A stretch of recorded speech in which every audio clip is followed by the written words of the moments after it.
leading people to value themselves more is really the enormous, amazing thing about harm reduction. And one of the things that I always actually see is one of the most spiritual things you can imagine, because you are basically being kind, and that kindness is transforming someone's life. You're listening to Narcotica, a podcast giving you the straight dope about drugs and the people who use them.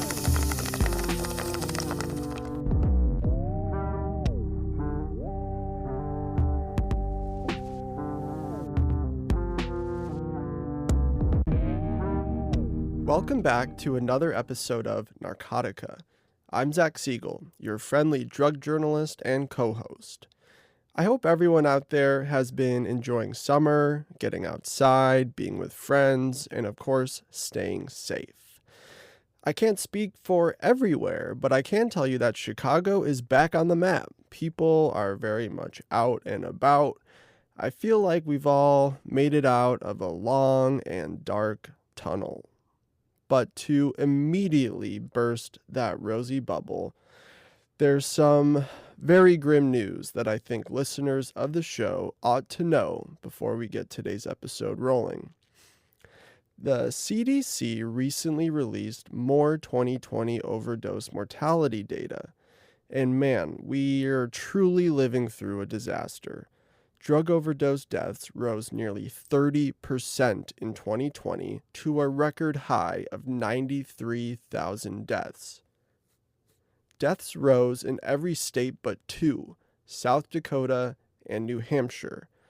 And I'm not sure what's going on in those states, but everywhere across the country saw surges in overdose deaths, especially in places like the South and the West Coast. Both saw a surge in overdoses during 2020. Places like California, Kentucky, and Florida have been hit especially hard. And for those of you who follow the show, you'll probably think that I sound like a broken record at this point, but I'll keep saying this as many times as I need to for it to sink in. This is no longer a, quote, opioid crisis. What I mean is 2020 overdose deaths linked to stimulants like cocaine, but especially methamphetamine, also broke records. The other key development here, of course, is the further entrenchment of illicit fentanyl in the drug supply. It's a contamination at mass scale, and at this point, we're living through a poisoning crisis. There's also a lot of alarming rumors about the presence of fentanyl in the cocaine supply, especially in cities like New York.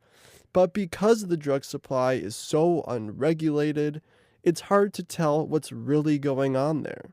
So, at this point, if you're consuming any white powder bought on the street, if you can, definitely try to get it checked, try to get it tested if possible.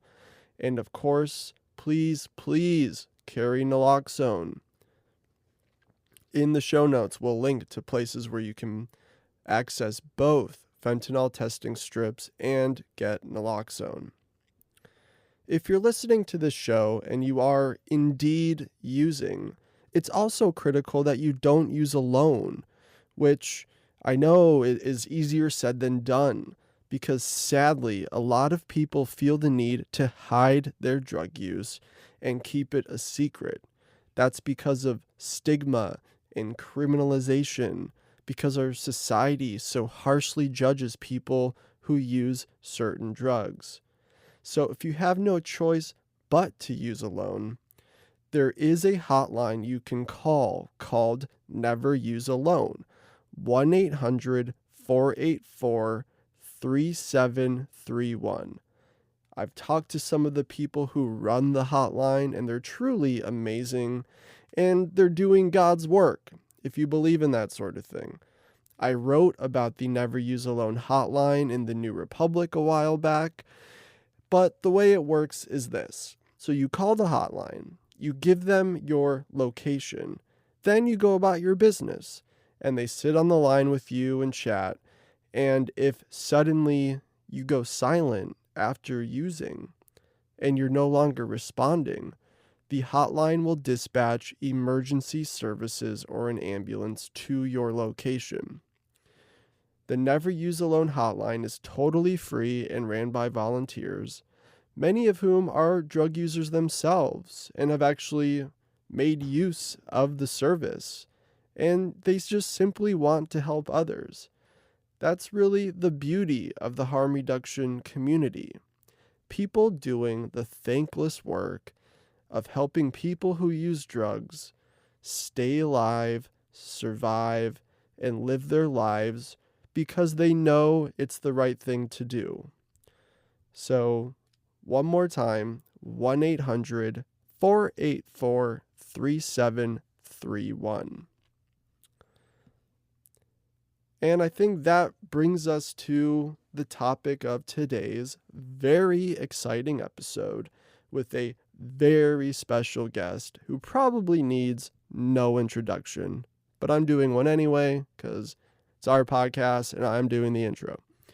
Journalist, author, and today's best living chronicler of the harm reduction movement, Maia Szalavitz.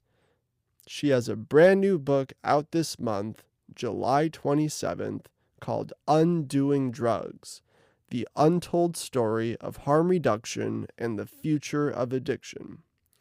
If you dig our show, then you'll love Maia's new book, A Riveting History of the Harm Reduction Movement, which kicks off in earnest in the late 1980s as the HIV pandemic was ripping across the planet.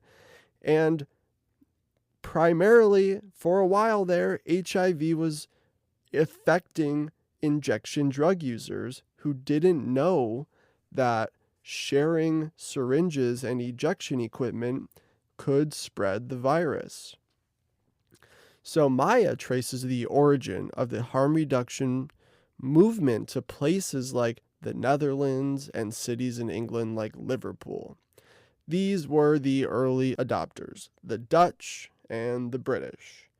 Back in the 80s, believe it or not, drug users in Liverpool could go to clinics where they could access a safe, regulated dose of heroin, among other treatments like methadone and counseling and social support, which are also key, to making people feel valued and loved and make it feel like, life is worth living. Like, this isn't only about drugs, folks. Like, drugs are a big part of this, but it's about being human and strengthening bonds and connections and moving through the world with dignity. So Maia writes, and I quote, "While the Dutch invented several harm reduction practices, it was the British who began the movement that brought the idea to the rest of the world." So through quirky characters and passionate activists and truly relentless research, Maia's book tells the story of how the harm reduction movement spread so rapidly and so successfully across the globe. But as we know, especially in America, there has always been vocal resistance to harm reduction practices. And in America especially, where the quote-unquote recovery from addiction, that definition, has long been narrowly defined as complete abstinence from all drugs, but for nicotine, caffeine, and sugar, of course. And just on a personal note here, harm reduction for me has been a lifesaver. I had a very problematic relationship with opioids for much of my teenage years and through, much of my early 20s. And today I'm not abstinent. I don't go to 12-step meetings. I don't have a sponsor, and I don't pray. And I don't identify as being in long-term recovery, even though technically I am. But I did find a true home in harm reduction. And today, because of the practices and philosophy of harm reduction, I have a healthy and happy relationship with substances. So before we roll the interview, I just want to say a big thank you to all the listeners who financially support us on Patreon. We are entirely listener funded with no ads and no paywalls. So if you dig the show and haven't signed up to support us on Patreon, please do so. Even if it's a couple bucks, that goes a long way to funding the show and keeping us going. If you support us on Patreon, you'll get access to bonus content, which we're working on making more of, I promise. And you'll have access to us, the hosts, who you can DM and message and reach out to at any time. If you had feedback on the show or any ideas for episodes or any people you want us to interview, just hit us up. We're very open, very easy to access, and we're just super interested in you, the listener, and what you want, and we want to give you more of it. We've also got some fun merch like stickers, and I think we're working on making some other cool stuff like t-shirts, so be on the lookout for that. And yeah, if all that sounds good to you, log on to patreon.com/narcotica and smash that support button. Okay, enough of my jibber jabber. Time to run Maia's interview. And for this very special interview, we've got the original full Narcotica crew on deck. My lovely co-hosts, Troy Farah and Chris Moraff. All right, let's go. So maybe it's time to formally introduce our esteemed guest on today's program. Returning champion to Narcotica. If you listen to us regularly, you already know her, Maia Szalavitz. Maia, thanks so much for being here with us today. Thanks so much for having me. So, what brings Maia on the show? Is there some news? Is there something going on? Yeah, she's got a brand new book, the first ever history of the harm reduction movement. It's called Undoing Drugs, the Untold Story of Harm Reduction and the Future of Addiction. So, wow.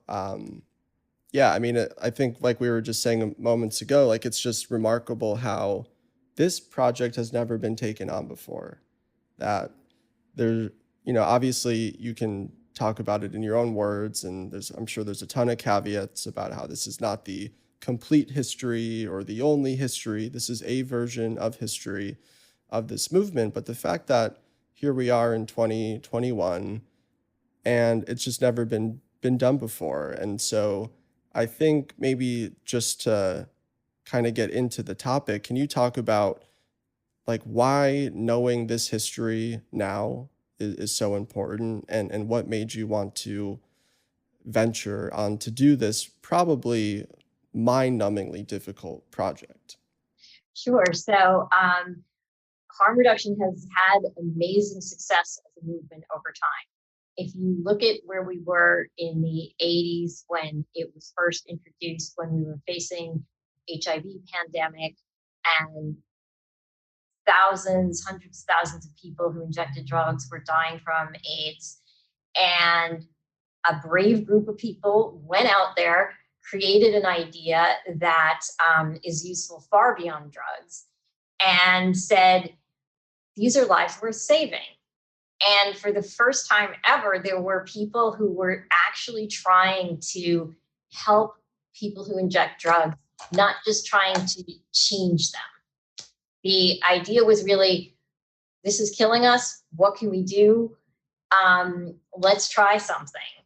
And, there were just these amazing stories of, people who went out and deliberately got arrested in order to protect some of the most stigmatized people in the world. There was, this whole sort of rise of activism that I saw that also really ultimately so undermines the ideology of the drug war. And you look at it back then and, it was like a few hundred people. And now you can Google harm reduction jobs and there are thousands of them. There are government agencies that hire harm reduction folks. Back then the government was actively trying to stamp out the term and get it out of documents. and not let people use it when they were applying for grants. And, the whole thing about the drug war was, let's stigmatize these horrible, bad, evil people. And now it's like, oh, we got to fight stigma. So how did that happen? How do we go from this at least rhetorical sea change? How did this occur? So that's what I wanted to explore a bit in the book. And I also, before more people die, wanted to get their stories down, because it is, addiction can be very deadly, and harm reduction reduces harm, but it does not eliminate harm. So I wanted to, get people's stories while they were still here. I believe I know why nobody else did this previously, because it is a prickly group of people in which I include myself in that, who are have quite strong views, may not necessarily agree with you, and may tell you terrible things. It's very hard for anybody who's at all supportive of a movement to tell the story of that without it being very conflictual, because who goes in and who's not in, and how do you make it representative, at the same time, how do you portray people? It's just writing about your friends is always a bit of a nightmare. Yeah. Can I ask you a little bit about what the title means, Undoing Drugs? And I read the book, so I understand the concept, but I like the wordplay, but maybe unpack that a little bit. So I called it Undoing Drugs because the concept of drugs is deeply problematic. First of all, it leaves out alcohol, tobacco, and caffeine, which are the most commonly used drugs, not to mention sugar. And it just creates this idea that there are these things that are drugs that are bad, and then there's these consciousness-altering substances that we don't call drugs that are fine. And the reason something goes into one category or the other turns out to be racism. So in order to get rid of the racism and actually have a policy towards psychoactive substances that makes sense, we have to undo the concept of drugs. And harm reduction is all about that, because the idea of harm reduction is focus on harm first. Don't focus on getting high. Focus on who's getting hurt. And if no one's getting hurt, leave it alone. Yeah. Yeah. I think that, unfortunately, there's varying degrees in which harm reduction organizations do that. One of the biggest contradictions I've seen is people losing their jobs for actively using at a harm reduction job. You know what I mean? And it's happened. It's happened to people I know. So people, in treatment or, organizations or whatever, that are holistic and grassroots losing their jobs for that same reason. That's crazy. And one of the things I was really trying to get into in the book, but I couldn't really get into in great depth, is how do you deal with organizationally somebody who is actively using, may have a bit of chaos in their life, but is really important and can do amazingly good work. And I talk about that a little bit in the story of Housing Works, where one of the co-founders was actively using for most of the time, and his partner, who was also his lover, this was a hard thing to negotiate. And at first, even though he was really into harm reduction conceptually, he was not so keen on his partner being an active user. And he had to go through a lot of changes in order to realize that, wait a minute, what he brings to the organization is so valuable that we need to accommodate it the way we'd accommodate another disability. The problem with this is that if you have somebody handling money and they're addicted to an illegal drug, and you have government grants, and you have issues where it could bring the whole organization down, what do you do? How do you have a strong enough organization to sustain that and keep actively using people employed without destroying the organization? And so a lot of that I discovered really has to do with, it can really make it work. But if you don't, you're going to have a disaster, as I talked about a little bit with Stand Up Harlem. For those who haven't read it, when do you date the beginning of harm reduction as a movement, as a cohesive movement too? And was there an event that sort of set that off, or what would you say is the beginning of the American harm reduction movement? Yeah. So I chose to start it with the 1987 article written by Russell Newcomb of Liverpool called High Time for Harm Reduction. And in that time period in Liverpool, what was going on was they were doing some of the earliest needle exchanges. They were also having prescription heroin and even some prescription cocaine, and focusing really hard on preventing the spread of HIV and reducing the harm done to people who inject drugs. And so while Amsterdam and Rotterdam had had needle exchange before that, and they even had the concept of harm reduction before that, it wasn't till Liverpool that they put it all together with heroin prescribing and with a name that packaged and branded it and allowed it to spread to the rest of the world, where the Liverpudlians were deliberately doing this. They created a journal, they had conferences, they wanted to get this idea out there, and they did so more than the Dutch did, who were more sort of focused internally. It wasn't that the Dutch were keeping it to themselves, but it was more that they didn't form a movement the way the Liverpudlians did, and they didn't happen upon Edith Springer the way the Liverpudlians did, and she became this enormous messenger of it to the United States. Yeah, I did want to talk to you about Edith Springer, the goddess of harm reduction, and you met several other, high-profile characters, or you bring them to this book that help bring the idea of harm reduction into the mainstream. Let's start with Edith. How did she get the nickname Goddess of Harm Reduction? So, according to her, a coworker gave her the name, and it just kind of stuck.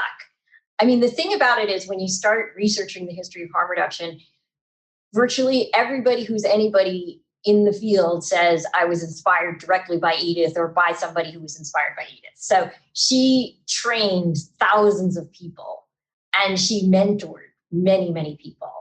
And so a lot of the major figures in harm reduction, like Dan Bigg, who gave us naloxone, and many other folks, actually learned from her. Pat Denning, who gave us harm reduction therapy, lots of other folks whose names are not coming to my head immediately, but who were incredibly powerful and influential in this. She helped them realize that harm reduction was the way to go. And she was directly converted by some of the folks from Liverpool. And she also was an active heroin user for most of her career. And so I think that's an important part of it. She was obviously, because of the stigma, a little nervous about, talking about that. But the thing that she said, the reason that she did it was because people whose recovery path is through harm reduction need role models, just like people whose recovery path is abstinence. And she wanted to show that you could do an enormous amount of good and have a huge influence and still be a person who uses drugs. Yeah, I definitely want to hone in on that abstinence versus harm reduction dichotomy. Like, it's so central to the formation of harm reduction, I think, here, especially because it's like, even like my own experience, like my first entry point into the world of treatment and detox and hospitals, the 12 steps were on the wall and everyone knew the Lord's Prayer. And I'm like this 20-year-old Jewish kid. I'm like, I don't know the words to this. What is happening? Like, I felt like everyone had this script that I just didn't have. And everyone, I later learned, had been to this hospital 20 times and yada, yada, yada. And which goes to show again, how effective is this really? But from its inception, that it's abstinence-based 12-step kind of culture is the first thing a lot of people touch. And then they later move to harm reduction and kind of learn about harm reduction. And I think I think the chapters with Pat Denning and Alan Marlott, that's really where you kind of trace their uphill battle trying to do harm reduction in the American treatment system. And it seems like that to me is really like history that's actively unfolding as we speak. Can you sort of talk about like how the treatment system in America kind of formed off the Minnesota model in the 50s, and then like, you know, kind of where we're at now, and how this kind of history really is unfolding like as we speak? Sure. So, historically, in terms of opioids, America has had three forms of treatment. The therapeutic community, which was directly based on a cult called Synanon, and the whole idea was to break you down and attack you and humiliate you and rebuild you into a new, wonderful, socially acceptable person. Now, the founder of Synanon was an AA member. So even that goes back to 12-step. And 12-step is the second major modality. The therapeutic community places tend to last 6 months to 18 months, roughly. The Minnesota model, which is let's indoctrinate people directly into 12 steps, starts in Minnesota in the 50s, or I think late 40s, and then creates this whole model. Any 28-day rehab, 90% of the content is going to be 12-step and focused on teaching people the disease concept as it is understood in the 12-step movement. And so harm reduction sort of came into this area. Oh, and I should mention the third form, commonly used form of treatment is methadone maintenance. And now we have buprenorphine, but back then it was just methadone. And so although methadone was separate, there was still the idea that maybe you didn't want to stay on it forever, so you would go into 12-step. And maybe you wanted to like stop using cocaine, so 12-step would be attempted to be applied on top of that, which didn't work very well because 12-step programs, at least Narcotics Anonymous, which is the one where people who have opioid addiction tend to wind up, they view taking methadone or buprenorphine as not being clean. And so having people, this happened to me personally when I was on methadone, they were like, oh, you should go to NA. I'm like, they're going to tell me like I can't talk. And what's the point of me sitting there listening to people stigmatize me? Like, why is this going to help me? Right. And so those are the three forms of treatment we've had historically. And so all of them have been heavily influenced by the 12-step model. And to be fair to the American treatment system, American medicine had given up on dealing with addiction.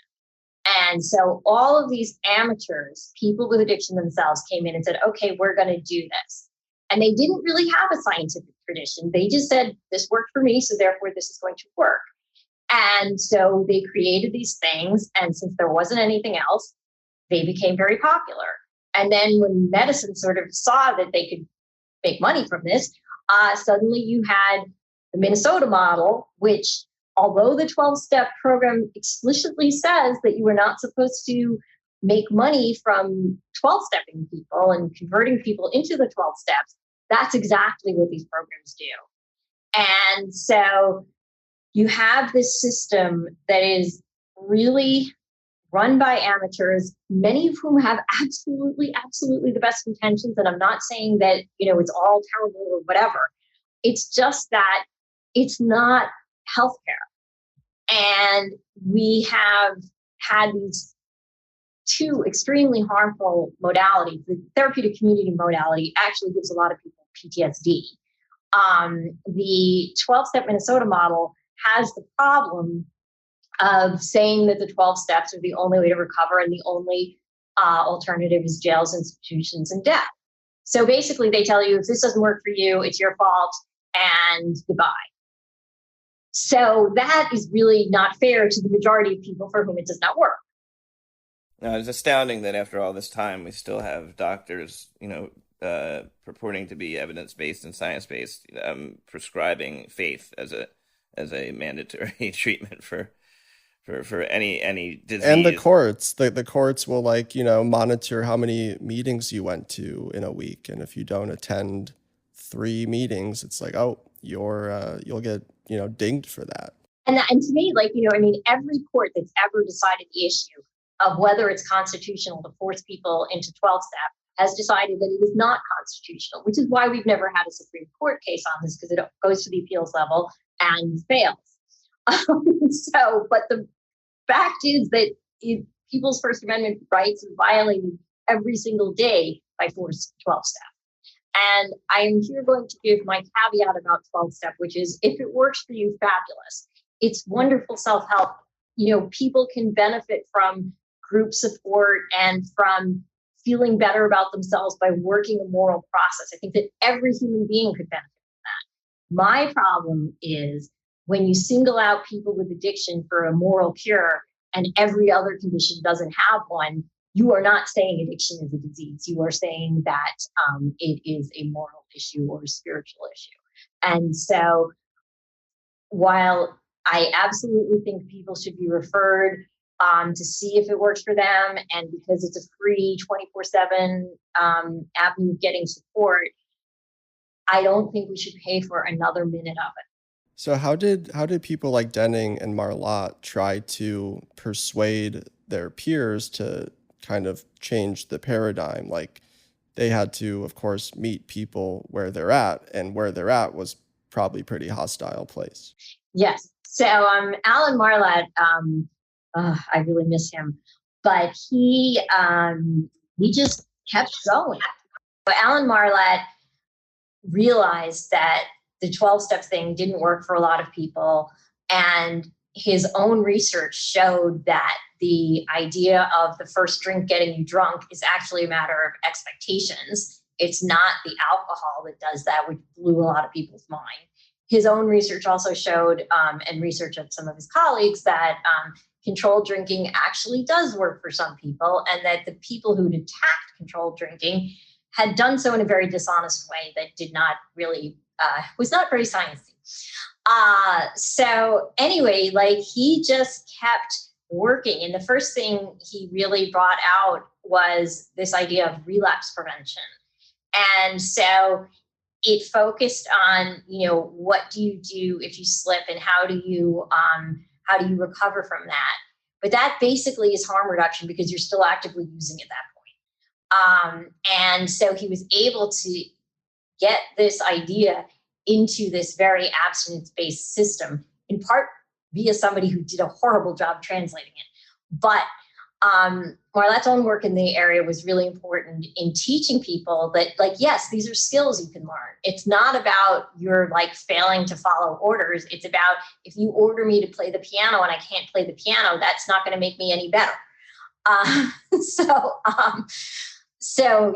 I mean, and he just, kept at it and kept doing research and kept, mentoring people in the field, which he did enormously, and just kept sort of being a lovely person who was able to convince people based on the science, especially because psychology, which is where a lot of addiction work is done, the professional area of psychology was not as infiltrated with the whole 12 steps is the only way thing, because they were coming from a research tradition.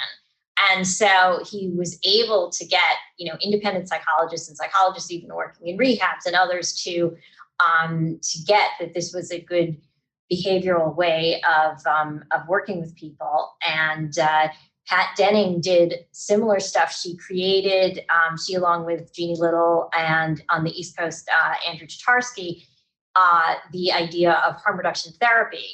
And so this is meeting people where they are and working with them, usually on an outpatient basis. And so you would go into this, and if you wanted to say, smoke pot once a week instead of every day, or you wanted to like switch from cocaine to weed, or whatever your goal happened to be, they would help you work towards it and help you see if, if the drugs are getting in the way, and how to make that happen less so. The other major technique that sort of came out of this whole area is called motivational interviewing. And again, the idea there is sheer harm reduction. It's like, we meet you where you are, we help you work towards your own goals. And if drugs are getting in the way, we help you deal with that. But if your primary goal is, I need to get a girlfriend, that's what they're going to work with you on. One thing I really liked about the book was the Any Positive Change chapter, and how this, a lot of stuff we cover in harm reduction and drug policy is semantics, arguing over definitions and stuff like that. And sometimes it seems really trivial, but I think it's actually really important. Words have power. What meaning we assign to them is really important. Can we talk about the use of this word recovery, the history of it, and how it kind of shifted? I know that term makes some people cringe a little bit. And then maybe let's talk a little bit about Dan Bigg and the role that he played in that with the Chicago Recovery Alliance. Sure. So basically, Dan Bigg and Chicago Recovery Alliance realized that we didn't just have to change the definition of addiction. We needed to change the definition of recovery. And that abstinence had totally owned that term, and they shouldn't. So they were like, okay, well, what's a better definition of recovery than abstinence? How can we work on this? And then they sat down in a coffee shop and one guy just said, any positive change, and they couldn't come up with a good argument against that. So that's what it became. And it's really powerful in terms of, okay, so I've gone to a needle exchange. Today I'm using a clean needle. I'm making a positive change. That is a step in my recovery. And a lot of abstinence people are always going to hate that because they think, well, that's an active user. They're not really in recovery. I would say to that there's a lot of stuff that goes on before you become abstinent and before your life becomes less chaotic. If you become non-abstinent, but you're in recovery in terms of having a non-chaotic life, the process often starts long before you actually are capable of stabilizing or abstinence or whatever is going to actually make your life better. So that's where any positive change comes in. And that's where you can say, look, I get it. You want to say I'm in long-term recovery. And for me, that's like 3 years of complete abstinence or whatever it is. That's fine. But it should also be totally okay to say I'm in long-term recovery. And for me, that's using heroin once a week or whatever, again, it happens to be. And so I think it was really important for harm reduction to kind of reclaim that word and to get people to see that active users can make real changes that make a real difference. And that's really one of the lessons of needle exchange, because everybody before needle exchange was done, they're like, oh, people with addiction aren't going to care. They're just going to want to shoot up instantly. They won't use clean needles. Men don't like condoms. Why would people use clean needles? And of course, the answer with clean needles is it makes the high better, but that is a side effect. So the point there is just that people will change their behavior in healthier ways if you give them acceptable means to do so. And when they start doing that, they will become empowered and they will start to see, well, I was able to change that. Maybe I can change something else too.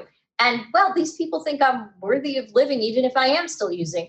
Maybe, maybe I don't have to do this all the time. Maybe there's some other things I want to do with my life. And so that sort of side effect of respect and compassion and meeting people where they are, leading people to value themselves more, is really the enormous, amazing thing about harm reduction. And one of the things that I always actually see as one of the most spiritual things you can imagine, because you are basically being kind. And that kindness is transforming someone's life. Yeah, and usually being kind to somebody that doesn't receive that from anywhere else. And when I started doing harm reduction, I did street outreach for a year. I remember that being the first time that I, gave some clean syringes to somebody, and then I saw them later on the street corner with a sign, and that was the first time I recognized somebody on the street corner. And I saw him every week, and it was one of the only times that this person received any kindness anywhere in society. And I'm like, I'm not even doing anything that big of a deal. I'm just giving you some clean syringes. I do believe it is a spiritual practice, harm reduction.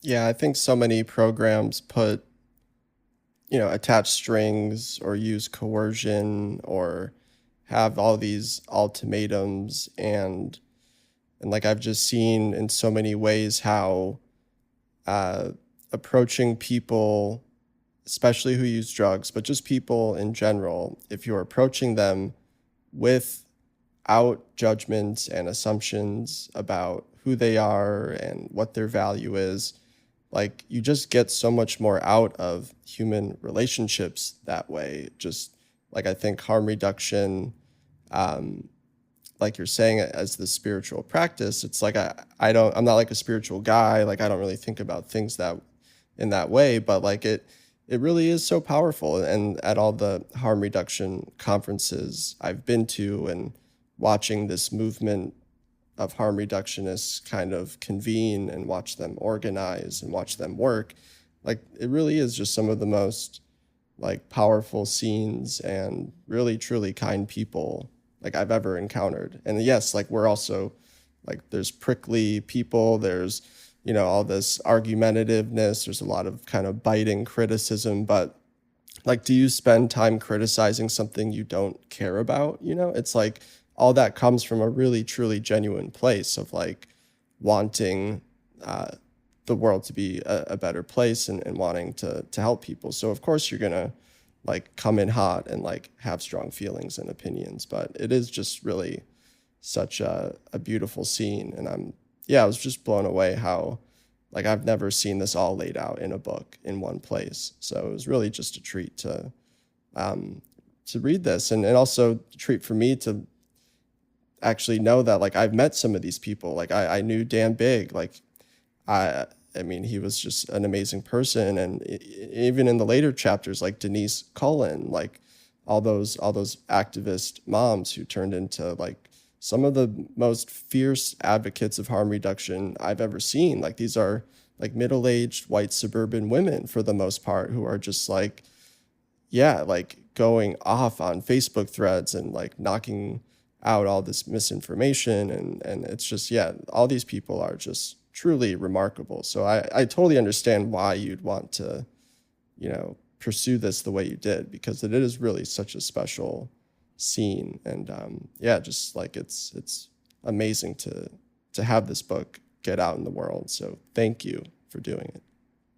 Well, thanks. Yeah, I mean, I'd like to just piggyback on that a little bit and ask you your thoughts on the sort of intersectionality of different sort of like, so sex worker activism overlays with harm reduction activism. Now there's a big racial justice movement. Families for Sensible Drug Policy got pretty much canceled based on like things that were not really harm reduction related, but like rhetoric on their Facebook page. I mean, where does like, harm reduction, is there a pure level of harm reduction that shouldn't necessarily care whether a person is, a member of the Aryan nations before they give them a needle? You know what I mean? Like, I mean, shouldn't harm reduction be for all? And has it gotten more, as you did your history and your historical, research on this, has it gotten more, I guess, divisive than it was in the early years? No, the funny thing is, of course, like the left always shoots itself first. It was everybody was just as difficult back in the day. Maybe there was like different types of canceling or something, but I feel like that whole thing is just, it is tragic. We need to meet people where they are and accept that sometimes people are not perfect and that we all are worth redeeming in many ways. And so, I mean, on the other hand, I also want to say that like we shouldn't be accepting racism, and we should be not accepting sexism, and we should be trying to strive to do better on all of these ways. And I think somebody needs to do, and I think somebody might actually be doing a history of sex worker harm reduction, because I wasn't able, one of the many things, psychedelic harm reduction, harm reduction in Australia, harm reduction in Africa, harm reduction in Asia. None of these things I was able to get into, or smoking harm reduction, because otherwise I would have had a 10,000 page book and nobody would have read it. So, but all of this stuff is important, and all of these histories we told. And I think, to me, one of the most fascinating things was harm reduction in the Black community, because originally there was just such a, at least in New York, there was a real the Black leadership, at least, was severely opposed to needle exchange. And so Black people who were in harm reduction had a really hard time because it was this conflict, this kind of intersectional thing.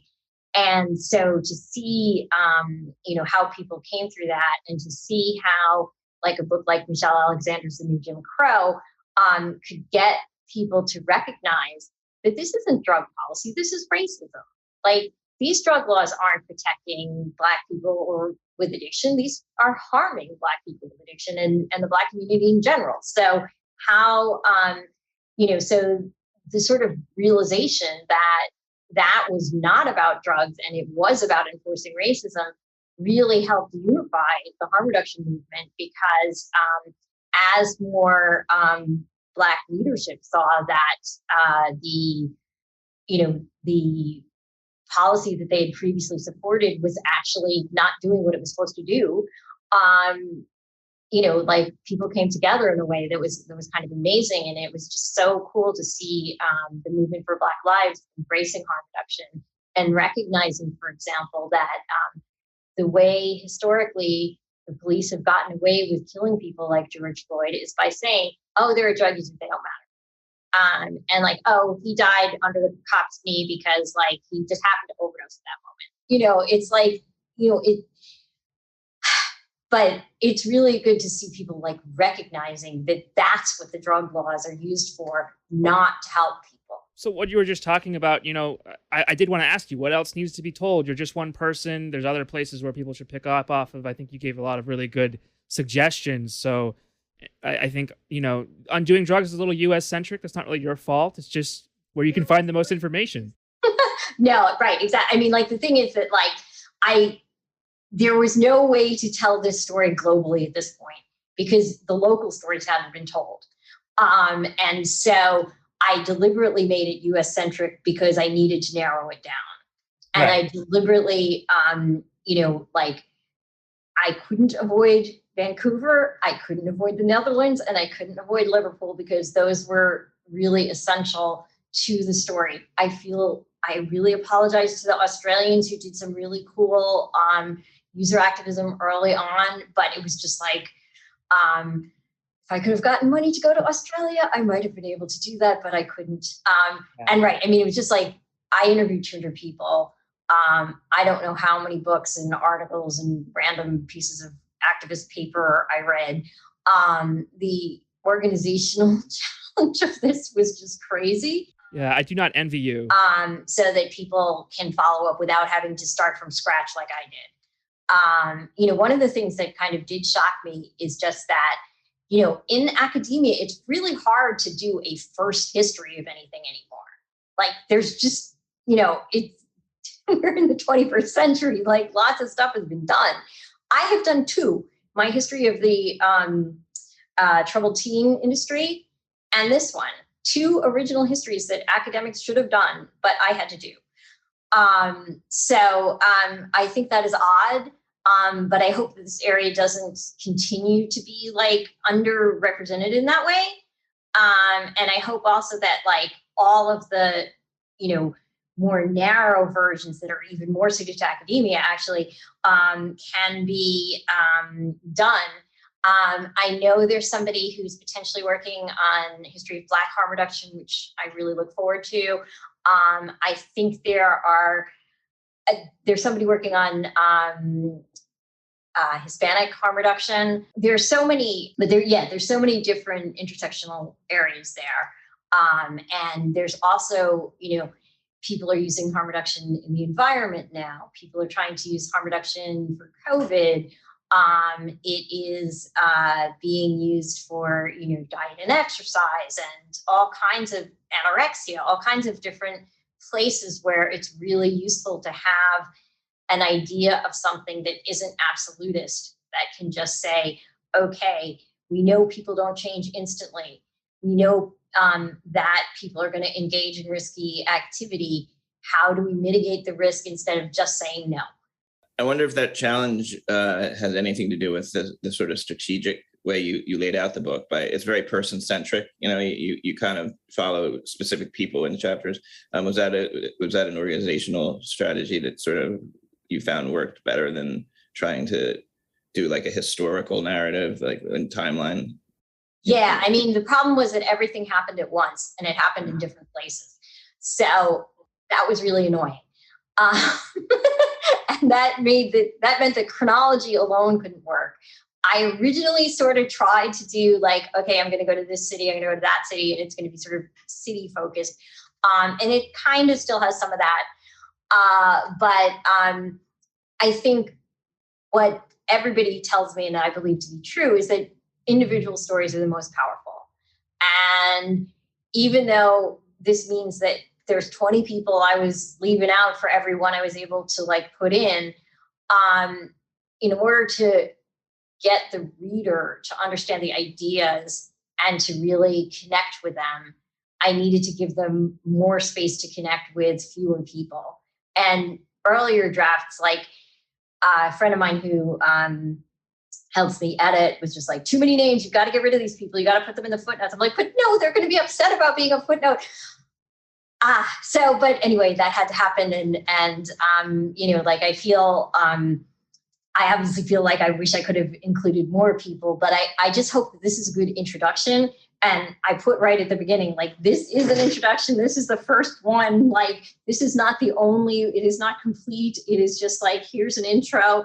Please follow it up, because there are so many amazing, amazing untold stories in this area. And there's lots of regional stuff that, there's the stuff in the South, like somebody should just do like the South in harm reduction, because that's also really cool. Right. Yeah. The only reason I bring up, parts of stories that still need to be told isn't as a criticism, but just so that, someone listening to this, you pick up where Maia left off. I think there's so much more to be told, and that's interesting. And the last chapter of the book was really great because it's very concise and it lays out like a future for drug policy that I think is hopefully where we're heading. I agree with you that that's where we should be going. Maybe you could kind of unpack. Subtitle of the book is The Future of Addiction. What do you think that is? Yeah, I was thinking that while you were talking just about in the last election and in all these recent elections, just how popular drug policy reform is, like, and how people are so ahead of the politicians who represent them, like Oregon decriminalization and psilocybin treatment centers are like unfolding as we speak. And even in red states, cannabis legalization and medical cannabis is happening. And in so many cities, psychedelics are being decriminalized. Like, there is absolutely movement in the right direction, I think, at like a macro level. And even just recently, Rhode Island, of all places, might be the first one to implement a supervised consumption site, legally sanctioned. And so, like, on the whole, I think there's a lot of hope and a lot of progress in the right direction. And then if you look close, there are these patches of pretty hardcore resistance. And Atlantic City, like, they're fighting to keep their syringe program up and running. And Scott County, Indiana, which had a devastating HIV outbreak that was contained and solved by a syringe exchange, the local council members in this area are shutting it down now. It's like, so hard to kind of keep the focus on that macro level, on how successful harm reduction has been since the 80s. And I think, your book does really do a good job of, like, there's so much tragedy and kind of grim despair in this story, but there really truly is such a marvelous success story here. Well, that was one of the things that really struck me as I was writing it, because you talk to the activists who are in the daily work and they don't see any progress at all. And I'm like, okay, look at Scott County. The federal government is trying to convince them to do needle exchange. Back in the day, the federal government was trying to crush us. So, not that this should be ignored or dismissed, that there is resistance, but the fact that it is now a very accepted public health option is enormous. and the data that we have is overwhelming.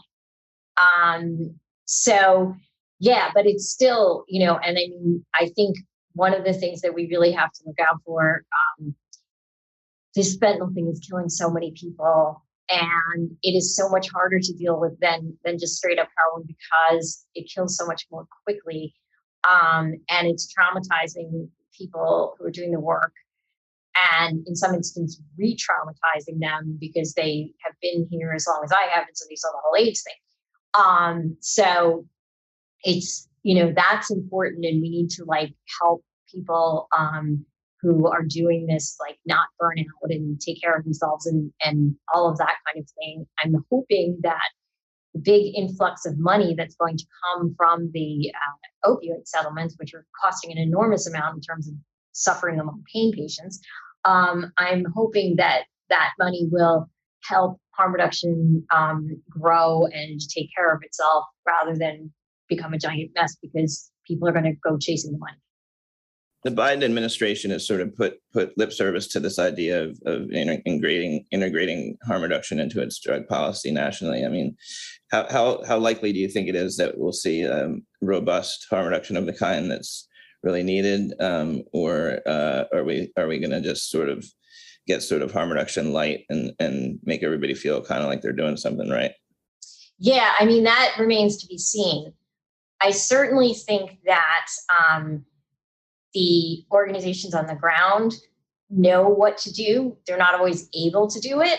But I think that, their hearts are in the right place and they do know what to do if given the resources to be able to do it. Biden is an old-time drug warrior, and I am still concerned about that. But so far, his acting drug czar has been quite good. And I feel like over time, he can probably go in the right direction, just as he has in some areas where it was completely unexpected that he did either. I do have an optimistic nature, so, maybe I'm wrong, but it's an open question at this point. And I think, a lot of it will depend on who is carrying out the policy, if they genuinely get it or not. So we kind of have to look at who's going to get those jobs and who is within the government, giving out the grants and this sort of thing. I am pleased that, Nora Volkov supports decriminalization. I am pleased that 2/3 of the American population supports decriminalization of all substances. And I think that moving towards that is going to be kind of the next really big battle.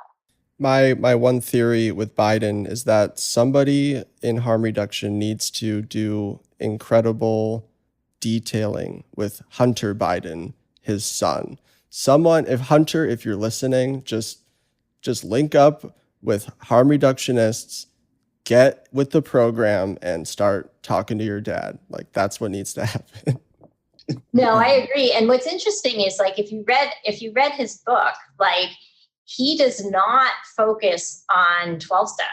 I don't think he even mentioned, maybe he mentions it, but his recovery, he credits to his partner. And that is a true story that is rarely told. I am hoping to write about this for Scientific American soon. But it's amazing to see that, that he was able to come out with a book saying that it was love that actually got me in recovery, and not get slammed all over the place and actually get blurbs from a lot of 12-steppers. I kind of think that there is a real chance there. And I do think that, that might be the best way to make it happen. One more question I wanted to ask, earlier this year we had Dr. Carl Hart on the program, and he just came out with his book, Drug Use for Grownups.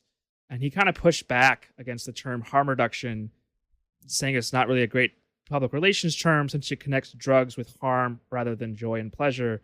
And I kind of get where he's coming from. What are your thoughts on this? I really disagree with him on that.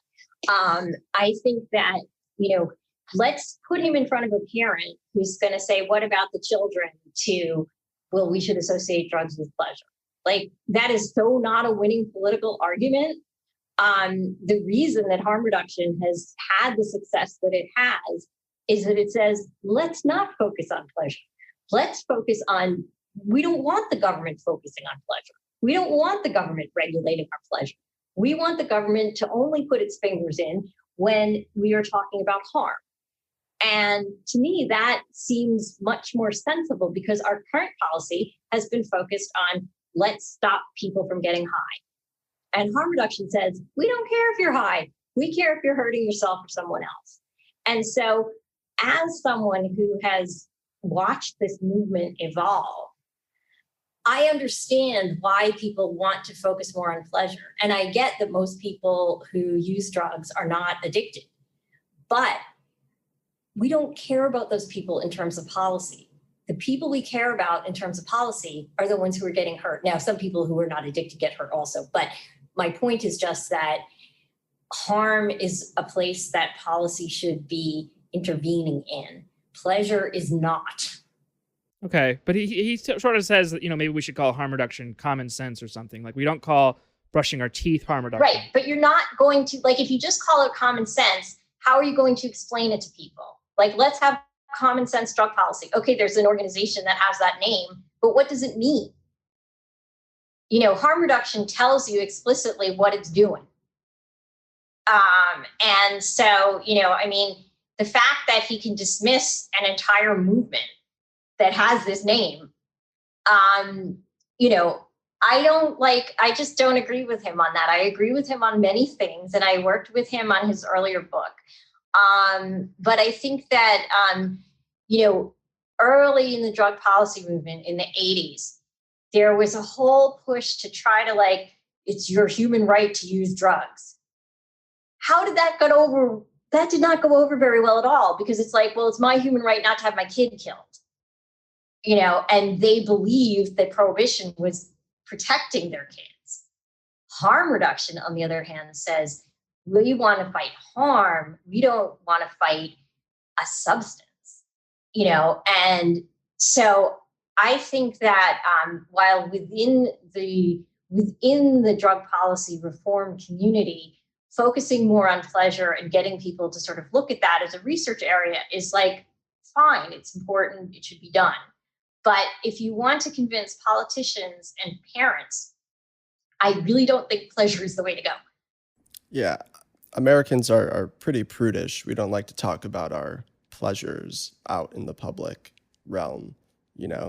That's definitely, our culture and the politics are just so weird in this area because, you have the libertarian, the civil liberties stuff, and then, it's messy. It's really messy. Yeah, but I just I've had these arguments. I've talked to these people over time, and you really don't win an argument by saying my pleasure is more important than, harm to other people. And so, I know that is a caricature of the argument, but that's the caricature that comes across. And so, so when we're talking about pleasure, I think we have to do it very carefully because of the American puritanical context. And because, frankly, I don't think government should be regulating pleasure. Yeah, agreed. Here, here. Right. Maia, thanks for coming on. It's been enlightening. It's good to talk to you again. Thanks so much for having me, guys. Yeah, I really enjoyed the book. Listeners, pick up Undoing Drugs. Where can you get the book? So bookshop.org is always it links up all the indies. So that's always a good place to buy from. It is available on Amazon. It is available on Barnes & Noble. And so choose where you would like to get it from, and please get it. People can follow you on social media where? Okay, so yes, my most popular or the social media thing that I use the most is Twitter. So I'm at Maia SZ. And my website is maiaszz.com, which is MAIAS like Sam, Z like zebra.com. And that will have my contact information and information about the book and the other books and the other stuff that I write. But if you want to sort of keep up with the stuff that I'm working on, Twitter is the place where I can be found, for better or worse. Yeah. Thank you. All right. Amazing book. Thank you so much, Maia, for your time and for putting together this text. I think, it's super important. Please pick it up and read it. Thanks for listening to Narcotica, an independent production by Troy Farah, Christopher Moraff, and Zachary Siegel. I'm your co-producer, Aaron Ferguson. If you like the show, you can support us by joining our Patreon. Just go to patreon.com/Narcotica. You can get some merch like stickers and more perks that are coming soon. A little goes a long way, guys, so thanks for helping us out. We're ad-free and we want to keep it that way. If Patreon isn't for you, that's fine. You can help us out by just spreading the word. Tell all your friends about the podcast advocating for social justice and abolishing the drug war. Rate us wherever you get your podcasts. Our theme music is by Glass Boy, and Jenny Shea is the voice of Narcotica. Additional music is by myself, alias Nomad, drug-using producer. You can follow us on Twitter, YouTube, Facebook. I guess we have an Instagram now, too. Those are the best ways to try and contact us if you have a suggestion, complaint, or just want to tell us nice things. SoundCloud, YouTube, Spotify, and iTunes. That's about everything. Have a good week, guys.